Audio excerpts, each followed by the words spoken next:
Halo semuanya, pada video kali ini kita akan membahas dan mempraktikkan konfigurasi dynamic routing menggunakan protokol OSPF atau Open Short Path First. Sebelum kita masuk ke konfigurasi, saya akan menjelaskan sedikit apa itu OSPF. OSPF adalah protokol routing dinamis berjenis link state.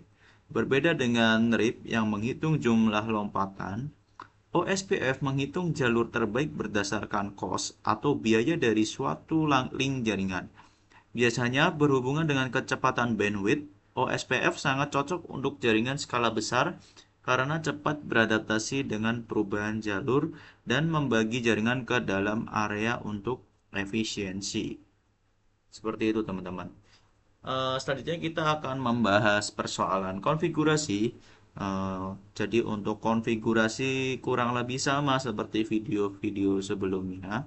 Jadi dasarnya ini sama, yang membedakan ada di IP address dan ya IP address yang membedakan. Di RIP kita menggunakan IP-nya 192, tapi kali ini kita menggunakan 111 dan subnet masknya 255 255 255. Oke, saya akan menjelaskan sedikit apa maksud dari ini.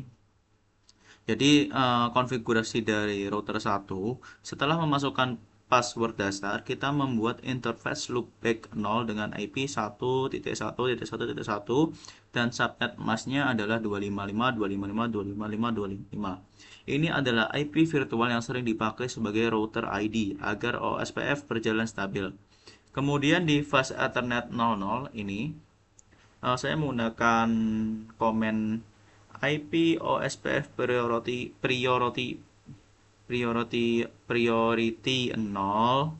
Artinya kita mencegah router ini menjadi desain router di jaringan tersebut. Seperti itu. Lalu ini di sini ada network 172.16.0.00. Jadi untuk routingnya kita ketik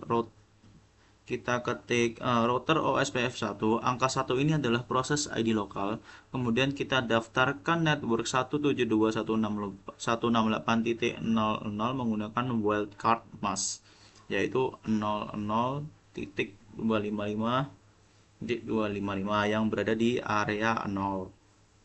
Backbone, jangan lupa default information originate agar R1 membagikan rute default ke seluruh router OSPF. Lalu ke konfigurasi R2, hampir sama seperti di R1.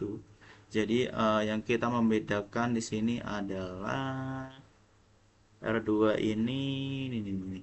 Nah, ini IP OSPF priority 255. Jadi fungsinya adalah bisa dibilang R2 ini sangat diutamakan untuk terpilih sebagai designated router atau ketua kelas di segmen LAN tersebut untuk OSPF. Lalu kita daftarkan yang sama di area 0, kita juga mengatur passive interface 0/1 agar paket OSPF tidak membanjiri komputer klien di port tersebut.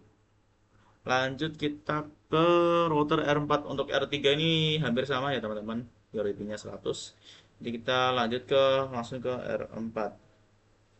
Jadi untuk R4 ini sama seperti R3. Jadi kita menggunakan IP OSPF priority-nya 100. Karena R2 tadi bernilai 255, maka R4 kemungkinan akan menjadi backup designated router atau wakil kelasnya. Lalu aktifkan proses OSPF1 memasukkan network area 0 dan atur passive interface ke arah LAN. Seperti itu nih. Passive Ethernet ke arah LAN. Lalu yang terakhir di R5 untuk konfigurasinya hampir sama. Kita konfigurasi IP-nya dapatnya segini. Lalu yang membedakan itu ada di networknya. Mana network? Nah, Jadi untuk di R5 ini kita menggunakan network 172.16.0.0 dengan wildcard 00255.255 di area 0. Pastikan kita mengatur fast Ethernet 0/0 dan fast Ethernet 0/1 sebagai passive interface agar efisien. Itu teman-teman. Ini networknya. Jadi saya setting seperti ini dan jangan lupa passive interface Ethernet. Dan untuk R6 juga hampir sama. Hampir sama di sini sama menggunakan OSPF1, networknya segini dan passive Ethernet. Lalu bagaimana cara mengeping atau mengetes apakah OSPF ini berhasil atau tidak? Saya menyarankan dengan cara yang cukup mudah, kita jadi tidak perlu ngeping di routernya. Jadi kita cukup menggunakan sebuah alat yang sudah disediakan dengan Cisco Packet Tracer, yaitu berupa surat. Uh, ini suratnya. Suratnya ada di atas menu atas ini. Jadi yang kita pakai adalah surat ini yang ada di atas ini. Lalu kita mau ngeping mana? Misal di R5, kita mau ping ke R2. Kita cek statusnya di bawah sini. Apakah berhasil ya? Statusnya adalah berhasil. Kita ngeping dari R5 ke R2, statusnya berhasil. Coba kita balik.